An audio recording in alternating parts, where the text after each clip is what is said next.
அத்தியாயம் 53. சமரனை கண்டவுடன் ஜானகியின் தோழி வெண்மலர், ஏய் ஜானகி, இந்த சமரன் தான் அந்த சமரனா? நீ முன்னாடி சொன்னியே 3 நட்சத்திரங்களோட தோத்து போன சமரன், அவன் தானே இவன் என்றாள். அவளுடைய பேச்சு அனைவருக்கும் கேட்டது. அது சமரனின் காதுகளையும் எட்டியது. சமரன் குழப்பத்தோடு ஜானகியை பார்த்தான். அது சமரா, நீ என்ன அப்படி பார்க்காத. நான் எதுவும் சொல்லல. நான் உன்னை பத்தி யார்கிட்டையும் எதுவும் சொல்ல மாட்டேன். எனக்கு அந்த பழக்கமே கிடையாது. இவளுக்கு வேற யாரோ சொல்லியிருக்காங்கன்னு நினைக்கிறேன் என்று சொல்லிக் கொண்டிருக்க மீண்டும் வெண்மலர் குறுக்கிட்டு, ஏய், நீதானடி சொன்ன சமரனுக்கும் உனக்கும் ஆகவே ஆகாது, அவன் 3 நட்சத்திரம் தான் வாங்கினா, நல்லா வேணும், அது இதுன்னு சொன்னியே என்று சொல்ல, ஜானகி அவளுக்கு கண்ணால் ஜாடை காட்டியபடியே சமரனிடம், அது நான் கனவுல ஏதோ உளறி இருப்பேன், அதை கேட்டுட்டு இப்ப இவன் நிஜமாவே உளறிட்டு இருக்கா என்று அசடு வழியை ஏதேதோ சொல்லி சமாளிக்க முயற்சித்தாள். பிறகு வெண்மலரை பார்த்து, ஏய், வாய மூடுடி, வாய வச்சுட்டு சும்மா இருக்க மாட்டியா என்று கிசுகிசுக்கும் குரலில் கூறினாள். அப்படின்னா நீ கனவுல கூட என்ன பத்தி தான் யோசிச்சுட்டு இருக்கியா? சரிதான், நீ சொல்லும் போதுதான் எனக்கும் அந்த பழைய விஷயங்கள் எல்லாம் ஞாபகத்துக்கு வருது. நீ ஒரு நாள் குளத்துல என்று சொல்லிக் கொண்டிருக்கும் போதே அவள் சட்டென அவனை இடைமறித்து, ஐயோ, நீ கொஞ்சம் அமைதியா இருக்கியா, என்னை பத்தி யாரும் எதுவும் யோசிக்க தேவையில்லை என்று சொல்ல, சமரன் அவளை பார்த்து கள்ளத்தனமாக புன்னகைத்தான். ஆனால் வெண்மலர் விடுவதாக இல்லை. என்ன குளத்துல என்ன? இப்போ அவன் என்ன சொல்ல வந்தான்? உங்க 2 பேருக்கும் நடுவில் ஏதாவது நடந்திருக்கா என்ன என்று ஆர்வத்தோடு கேட்க, ஜானகி கோபமாக அவளை பார்த்து, ஏய், உனக்கு என்ன பைத்தியமா? எப்போ எது பேசணும்னே தெரியாதா? இந்த நேரத்துல இதெல்லாம் ரொம்ப முக்கியமா? இப்போ இதைத்தான் தேர்வுல கேட்க போறாங்களா என்ன? இவன் என்னோட சொந்தக்கார பையன், அவ்வளவுதான், அது போதும். இதை விட்டுட்டு அடுத்தது என்ன பண்ணலான்னு யோசிக்கலாமா என்றாள். சரி, நீங்க எல்லாரும் என்ன பின்தொடர்ந்து வாங்க, உங்களுக்கு நான் வழிகாட்டுறேன் என்று கூறி வெண்மலர் மேடையை நோக்கி நடக்க ஆரம்பித்தாள்.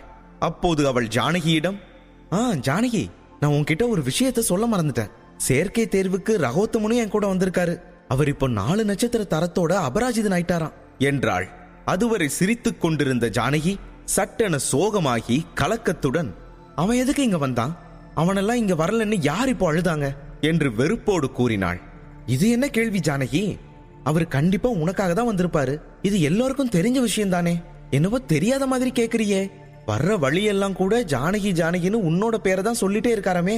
தூக்கத்துல கூட ஜானகின்னு உன் பேரை தான் சொல்லிட்டு இருக்காரமே என்று கிண்டலடித்து சிரித்தாள். இதை கேட்ட ஜானகிக்கு கோபம் வந்து விட்டது. கோபத்தில் பல்லை நரநரவென கடித்துக் கொண்டு எதையோ யோசிக்க ஆரம்பித்தாள். திடீரென்று அவள் மனதில் ஒரு திட்டம் தோன்றியது. ஜானகி தனது திட்டத்தை நினைத்து புன்னகைக்க ஆரம்பித்தாள். அதன் பிறகு சமரனை திரும்பி பார்த்தாள். ஜானகி சமரனை பார்க்கும் விதத்திலேயே அவளது திட்டம் சமரனுக்கு புரிந்து விட்டது. ஏய், எதுக்கு இப்ப என்ன அப்படி பாக்குற? என்னை காட்டி அவனை வெறுப்பேத்தணும்னு நினைக்கிறியா என்ன? இதோ பாரு, நீ என்னோட தூரத்து உறவு, அண்ணன் தங்கச்சி மாதிரி தான் இத்தனை நாளா பழகி இருக்கோம். நீயும் நானும் நிஜமாவே என்ன உறவு முறைன்னு கூட எனக்கு தெரியாது. ஆனா உன்னை நான் ஒரு தங்கச்சியா தான் நினைச்சிருக்கேன். அப்படிதான் எல்லார்கிட்டையும் சொல்லியும் இருக்கேன். இப்போ திடீர்னு உன்னோட காதலனா மத்தவங்க முன்னாடி நடிக்கிறதெல்லாம் எனக்கு ஒத்தே வராது. என்னால யாருக்காகவும் நடிக்க முடியாது. இது சரியா வராது, ஆளை விடு என்று சொல்லிக்கொண்டே வேக வேகமாக மேடையை நோக்கி நகர்ந்தான். அதை கண்ட ஜானகியின் முகம் வாடிவிட்டது. அவன் வேகமாக விலகிச் செல்வதை பார்த்த ஜானகியின் தோழி, அந்த பையன் நிஜமாவே உன்னோட உறவுக்காரன் தானா? சொந்த அண்ணனா இல்லனா தூரத்து உறவா என்று கேட்டாள். அவன் ஒன்னும் என் கூட பிறந்த அண்ணெல்லாம் கிடையாது, தூரத்து உறவு. சரியா உறவு முறை தெரியாம இத்தனை காலமா அண்ணன்னு சொல்லியே வளர்ந்துட்டேன். ஆனா நான் அவனை இன்னைக்கு வரைக்கும் அண்ணன்னு கூப்பிட்டதே கிடையாது. யாராவது கேட்டா அண்ணன்னு சொல்லி பழகிடுச்சு, அவ்வளவுதான் என்றாள். அடி பாவி, இவ்வளவு அழகான பையனை பக்கத்துல வச்சுக்கிட்டு என்ன உறவு முறைன்னு கூட தெரியாம இத்தனை நாளையும் இப்படி வீணடிச்சிட்டியே. சீ, உனக்கு ரசனையே இல்லடி, நீ ஒரு இயந்திரம் என்று சொல்ல, அடச்சி நிறுத்திடி, உனக்கு வேணா நீயே அவனை காதலிச்சுக்கோ, எனக்கு அவனை பிடிக்கவே பிடிக்காது. ஏதோ இப்போதான் கொஞ்சம் கொஞ்சமா பேசவே ஆரம்பிச்சிருக்கேன். நீ என்னடானா கண்டபடி முடிச்சு போட்டு ஏதேதோ பேசிட்டு இருக்கியே, உன்னை உதைக்க போறேன் பாரு இப்போ என்றாள். இதைத் தொடர்ந்து ஜானகியும் மற்றவர்களும் மேடையை நோக்கி செல்ல ஆரம்பித்தனர். சமரன் மேடையின் வாயிலை அடைந்தான். ஜானகியும் மற்றவர்களும் அவனுக்கு சற்று பின்னால் இருந்தனர். எல்லோர் முன்னிலையிலும் சமரன் தன்னை அவமானப்படுத்தியதை உணர்ந்த ஜானகி அவன் மீது சற்று கோபமாக இருந்தாள். அப்போது 10 முதல் 12 பெண்கள் மேடையின் வாசலருகே குழுவாக நிற்பதையும் அவர்கள் அனைவரும் கலகலவென ஏதோ பேசிக் கொண்டிருப்பதையும் சமரன் கவனித்தான். அவர்கள் எல்லோர் முகத்திலும் ஒரு நிதானம் இருந்தது. அவர்கள் அனைவரும் அந்த பயிற்சி பள்ளியின் மாணவர்களாகத்தான் இருக்க வேண்டும் என்பதை புரிந்து கொண்டான். இறுதியாக அனைவரும் மேடையை நெருங்கிய போது அங்கே கூடியிருந்தவர்கள் கூச்சலிட்டனர். அவர்களின் கூச்சலை கேட்ட சமரன் லேசாக வெட்கப்பட்டான். ஜானகி அவர்களை பார்த்து, நிறுத்துங்க நிறுத்துங்க, ஏன் இவ்வளவு சத்தம் போடுறீங்க என்றாள். கூட்டத்தில் இருந்த பெண்களில் ஒருத்தி, ஜானகி, உன்னை பார்த்து 2 மாசத்துக்கு மேல ஆயிடுச்சு. நீ முன்ன பார்த்ததை விட இப்ப ரொம்ப அழகா இருக்கியே. உன்னோட அழகோட ரகசியம் என்ன? எனக்கு கொஞ்சம் சொல்ல என்றாள். பதிலுக்கு ஜானகி சிரித்துக் கொண்டே, அதுக்கு ஒரு காரணம் இருக்கு, முடிஞ்சா செஞ்சு பாருங்க. நான் எப்பவும் சந்தோஷமா இருக்கேன், அதனாலதான் அழகாவும் இருக்கேன் என்றாள். அப்போது அவர்களுடைய கண்கள் திடீரென மேகராணியின் மீது விழுந்தது. அவர்கள் ஜானகியிடம், அடடா, யாரடி இந்த பொண்ணு? இவ உன்னை விட ரொம்ப அழகா இருக்காளே என்றாள். அவளை தொடர்ந்து மற்ற பெண்களும் அதையே சொல்ல ஆரம்பித்தார்கள். ஆமா ஆமா, அவ ரொம்ப அழகாதான் இருக்கா, யாருன்னு சொல்ல என்றார்கள். இதை கேட்டவுடன் மேகராணிக்கு கொஞ்சம் வெட்கமாக இருந்தது. அதன் பிறகு மாணவர்களின் பார்வை சமரன் மீது விழுந்தது. சமரனும் சமரனுக்கு அருகில் சூரியோதயனும் நின்று கொண்டிருப்பதை கவனித்தார்கள். அவர்கள் அனைவரும் சூரியோதயன் அவளுடைய அண்ணன் என்பதை அறிந்திருந்தனர். எனவே சமரனும் அவளுடைய அண்ணனாக இருக்கக்கூடும் என்று நினைத்துக் கொண்டார்கள். சமரனின் தோற்றத்தை கண்டவுடன் அவர்கள் அனைவருக்கும் சமரனை மிகவும் பிடித்து விட்டது. ஜானகி, யாரடி இந்த அழகான பையன்? இவனை மட்டும் தயவு செஞ்சு உன்னோட காதலன்னு மட்டும் சொல்லிடவே சொல்லிடாத. அண்ணன்னு சொல்லு, தயவு செஞ்சு அண்ணன்னு சொல்லு, அவனும் உன்னோட அண்ணன் தானே என்று ஒன்றாக சேர்ந்து கத்தினார்கள். சமரன் அவர்களுடைய பேச்சை கேட்டு வெட்கப்பட ஆரம்பித்தான். பிறகு சிரித்துக் கொண்டே ஜானகியை ஒரு பார்வை பார்த்தான். இந்த பையன் என்னோட காதலனும் இல்ல, என்னோட சகோதரனும் இல்ல, இவன் என்னோட தூரத்து உறவு, அவ்வளவுதான். அதை தவிர எங்களுக்குள்ள வேற எந்த உறவும் இல்லை என்றாள். ஜானகியின் பேச்சை கேட்டு அங்கிருந்த பெண்கள் அனைவரும் ஒருவரை ஒருவர் பார்க்க ஆரம்பித்தனர். ஜானகி ஒரு ஆணின் பெயரை சொல்லி முகம் சிவப்பதை முதன்முறையாக அவர்கள் அப்போதுதான் பார்த்தார்கள். ஜானகி சமரனை காதலன் அல்ல என்று தெளிவாக மறுத்தாலும் அவள் மனதில் அப்படி ஒரு எண்ணம் இருக்கிறது என்பதை அவர்கள் புரிந்து கொண்டனர். மேலும் ஜானகியின் பதிலை கேட்டு மேகராணியும் தரங்கிணியும் கூட அதிர்ந்தனர். ஜானகி சமரனை விரும்ப ஆரம்பித்து விட்டாளோ என்று இருவரும் ஒருவரை ஒருவர் பார்த்து கொண்டு தங்களுக்குள் யோசிக்க ஆரம்பித்தார்கள். இதை நினைத்து இருவரும் கலங்கியபடி அருகில் நின்ற சமரனை பார்த்தனர். அப்போது ஜானகியின் அருகில் நின்றிருந்த சமரன் அவளையே கோபமாக முறைத்து பார்த்தான். ஜானகி பதிலளித்த விதம் அவர்களின் உறவை சந்தேகிக்க வைக்கிறது என்பதை அவன் புரிந்து கொண்டான். ஜானகி திடீரென்று சமரனின் கையை பிடித்துக் கொண்டு அவன் அருகில் நின்றாள். சமரன் தனது கையை விடுவித்துக் கொள்ள முயற்சித்தான். அவளுடைய செயலால் அனைவரும் அதிர்ச்சி அடைந்தனர். அவர்கள் ஆச்சரியத்தோடு ஒருவரை ஒருவர் பார்த்து கொண்டிருந்தனர். அப்போது திடீரென்று பின்னால் இருந்து ஒரு ஆணின் குரல் கேட்டது. ஜானகி, உன்னை பார்த்து எவ்வளவு நாளாச்சு, எப்படி இருக்க என்றது அந்த குரல்.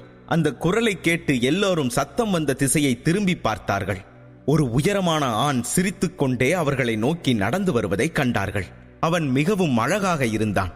அவன் பார்வையில் ஒரு அலட்சியமும் இதழ்களில் ஒரு வசீகர புன்னகையும் இருந்தது.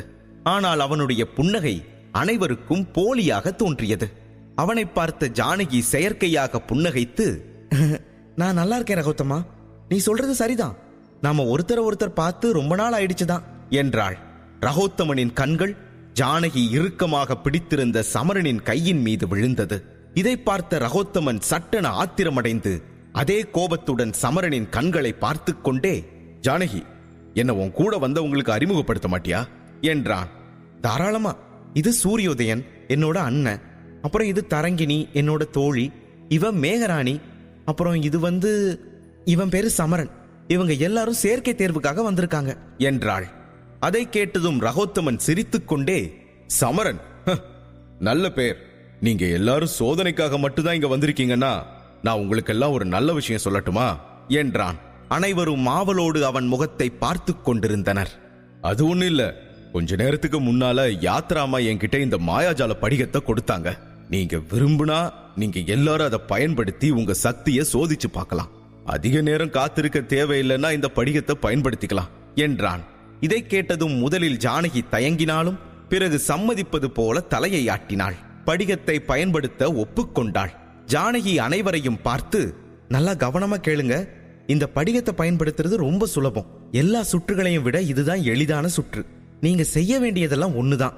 உங்க கைய அது மேல வச்சா போதும். உங்க சக்தி 8 நட்சத்திரத்திலேயோ அல்லது அதுக்கு மேலேயோ இருக்கா இல்லையான்னு அது உங்களுக்கு வெளிப்படுத்தும்.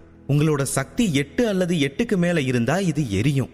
ஒருவேளை 8 நட்சத்திரங்களுக்கு குறைவா இருந்தா இது எரியாம அப்படியே இருக்கும். அவ்வளோதான். நீங்க எல்லாரும் இதுக்கு தயார் தானே என்றாள். நாங்க எல்லாரும் தயார் தான், ஆனா என்னோட கை தான் தயாரா இல்ல. இப்பவாச்சும் என் கையை விடு ஜானகி, அப்போதான் அது மேல வைக்க முடியும் என்றான் சமரன். இதை பார்த்து சிரித்த ஜானகி உடனே சமரனின் கையை விடுவித்தாள். ஜானகி எப்படி சமரனுக்கு கீழ்ப்படிந்தாள் என்பதை பார்த்த ரகோத்தமனுக்கு சமரன் மீது பொறாமை கலந்த கோபம் வந்துவிட்டது. ஆனால் அவன் அதை வெளிக்காட்டிக் கொள்ளவில்லை. சமரன் மேகராணியை பார்த்து, மேகா, நீயே முதல்ல முயற்சி பண்ணு என்றான். மூவரும் படிகத்தின் மீது கையை வைத்து முயற்சித்தார்கள். சமரன் பயிற்சி பள்ளியில் சேரக்கூடாது என்று தீர்மானித்துதான் அங்கே வந்திருந்தான். ஆனால் உள்ளே வந்த பிறகு பள்ளியில் சேராவிட்டாலும் குறைந்தபட்சம் தேர்விலாவது கலந்து கொள்ளலாம் என்று நினைத்தான். சமரன் சோதனை செய்ய தனது கையை படிகத்தின் மீது வைத்தான். அவனும் அதில் தேர்ச்சி பெற்றான். அனைவரும் தேர்ச்சி பெறுவதை பார்த்து ஜானகி சற்றே பெருமிதத்துடன், என்ன ரகோத்தமா, இப்போவாச்சும் நம்புறியா? இவங்க தேர்ச்சி பெறுவாங்கன்னு எனக்கு ஏற்கனவே தெரியும். அந்த நம்பிக்கை இருந்ததுனாலதான் இவங்களை நான் இங்க கூட்டிட்டே வந்தேன். தகுதி இல்லாத யாருக்கும் நான் சிபாரிசு செய்ய மாட்டேன் என்றாள். ஜானகி, நான் உன்னை எவ்வளவு நம்புறேன்னு உனக்கே நல்லா தெரியும் தானே, அப்புறம் எதுக்கு இப்படி கேக்குற? ஆனா விதிமுறைன்னு ஒண்ணு இருக்குல்ல, அத நான் செய்யணுமே என்றான் ரகோத்தமன். இதை சொல்லிவிட்டு, சரி சரி, நீங்க எல்லாருமே முதல் சுற்றுல ஜெயிச்சிட்டீங்க, வாழ்த்துக்கள். போய் அந்த கூட்டத்தோட கூட்டமா உட்கார்ந்துக்கோங்க.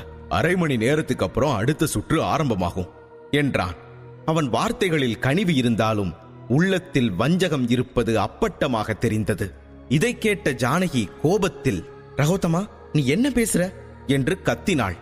ஜானகி கோபமாக இருப்பதை பார்த்த ரகோத்தமன் சிரித்துக்கொண்டே, ஜானகி, நீ எதுக்கு இப்போ கோவப்படுற? நீ கோவப்பட்டா உன்னோட கண்ணமெல்லாம் எப்படி சிவந்து போகுதுன்னு பாரு. நீ இந்த பள்ளியோட மாணவி தானே, இங்க இருக்கிற விதிமுறையை பத்தி உனக்கு தெரியாதா? இங்க வர்ற எல்லாருமே நம்ம தான் முன்னாடி உள்ள போகணும்னு விரும்புவாங்க. அதுக்கு என்ன பண்ண முடியும்? இந்த பள்ளியில பயிற்சி பெறணும்னா முதல்ல காத்திருக்க பழகணும், புரிஞ்சுதா என்றான். ஜானகி அப்போதும் கோபமாகவே இருந்தாள். நீ சொல்ற எல்லா விதிமுறைகளும் எனக்கும் நல்லாவே தெரியும். உன்னோட விதிமுறையை வச்சு இங்க கூடி இருக்கிற மாணவர்களை என்ன வேணா பண்ணு, ஆனா நான் அழைச்சிட்டு வந்தவங்களுக்கு உன்னோட விதிமுறைகள் பொருந்தாது. அதனால எங்களை உள்ள போக விடு என்றாள். அப்போது ஜானகியின் பள்ளி தோழிகள், ரகோத்தமனா, எதுக்கு பிடிவாதம் பிடிக்கிறீங்க? இது எப்போதும் நடக்கிறது தானே, உங்களுக்கே இதெல்லாம் நல்லா தெரியும் தானே, திடீர்னு உங்களுக்குள்ள ஒரு ஹரிச்சந்திரன் எங்கிருந்து வந்தாரு என்றார்கள். அவன் ஏன் இப்படி செய்கிறான் என்பதை அனைவரும் புரிந்து கொள்ள முயன்றனர். என்ன மன்னிச்சிடுங்க பெண்களே, என்னோட மேற்பார்வையில விதிமுறைகளை பின்பற்றலாமா வேண்டாமான்னு நான் தான் முடிவு செய்யணும் என்றான். சரி, நீயே முடிவெடு, நான் நேரா யாத்ராமாவையே பார்த்து பேசிக்கிறேன். இதை சொல்லிவிட்டு ஜானகி திரும்பிய போது ரகோத்தமன் அவசரமாக, யாத்ராமா இப்ப வேலையா இருக்காங்க, அவங்கள தொந்தரவு பண்ண வேண்டாம்னு சொல்லியிருக்காங்க. சரி, நீ இவ்ளோ வற்புறுத்துறதுனால நான் ஒத்துக்கிறேன். ஆனா ஒரு நிபந்தனை, பெண்கள் மட்டும் உள்ள போகட்டும், இந்த சமரன் மட்டும் மத்தவங்க கூட சேர்ந்து வெளியிலேயே காத்துட்டு இருக்கட்டும் என்று பார்வையில் வஞ்சத்தோடு சமரனை பார்த்து கொண்டே கூறினான். ரகோத்தமா என்று கத்தினாள் ஜானகி. சத்தம் போடாத ஜானகி, யார் உள்ள போகணும் யார் வெளியில இருக்கணும்னு நான் தான் முடிவு பண்ணுவேன் என்றான். அதன் பிறகு அவன் சமரனை பார்த்து, டேய், நீ ஒரு ஆம்பளை தானே, உன்னால வெளியில காத்துட்டு இருக்க முடியாதா? அங்க எத்தனை பெண்கள் வெயில்ல காத்துட்டு இருக்காங்கன்னு பாரு. பொண்ணுங்கெல்லாம் பாவண்டா. நான் எப்பவுமே பொண்ணுங்களை மதிப்பேன், அதனால பொண்ணுங்களே முதல்ல போகட்டும்.